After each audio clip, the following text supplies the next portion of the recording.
Hi, I'm Luki, career coach from Focus Inspired. In today's video, we'll be sharing 5 tips on how to network as an introvert. Tip 1 for networking as an introvert. Know you can do it and adopt a growth mindset.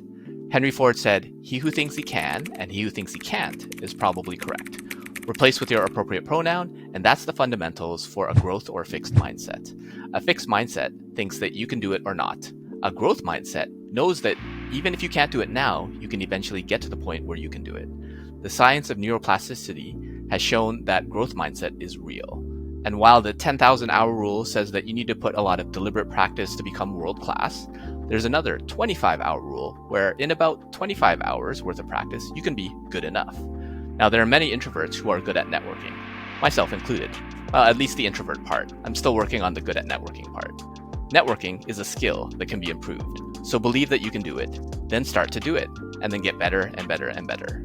Tip 2, start where you are. When you're beginning to network, you don't have to start by attending the big conference or by cold messaging everyone on LinkedIn. Start close by. Why not have a conversation with the classmate that you see all the time, or your neighbor, or the person at your pickup basketball session or book club that you see regularly but you don't know too much about. Start with a hi, how are you doing, and see how it goes from there. Online, you can message the people you already know and haven't reached out to for a while, let's say over 4 months. Something as simple as, "Hi Luki, I'm not sure if you remember me, but we met at an event 3 years ago. Just thought I'd say hi and ask how you're doing. I finished my boot camp and I'm looking forward to my job search." Send, and have no expectations that they reply, and be pleasantly surprised when they do. As an introvert, start networking where you are, and more importantly, start. Tip 3, understand introvert does not necessarily equal shy. Contrary to popular belief, being an introvert doesn't automatically mean you're shy. An introvert gets their energy from a small group of people. An extrovert gets their energy from a larger group of people. Think of an introvert as someone who wakes up with a full coin pouch and has to give one away for every person they interact with. At the end of the day, speaking to a lot of people, they're empty.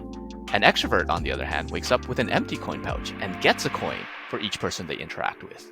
If they don't interact with folks during the day, they are empty. Shy, on the other hand, is being timid and not wanting to initiate an interaction. I call myself an outgoing introvert. I still get that sense of fear, though I've done it so much, it doesn't bother me anymore. Practice reaching out to folks, and you'll find that you're a better networker than you think. Tip 4, reflect and learn. The 10,000 hour rule says that you'll be world class after 10,000 hours of practice. Well, that's not entirely true, as you need 10,000 hours of deliberate practice. That practice is with the purpose of improvement. You won't need 10,000 hours for networking, but after you're back from a networking event or after they've messaging folks on LinkedIn, take a few minutes to reflect. What did you do well? What could you do better? And make sure you do both during your next interaction. A 1% improvement daily is a 37% improvement in a year and will exponentially increase over the years. So as an introvert, make sure you reflect and learn as you improve your networking. Tip 5, take some time to recharge.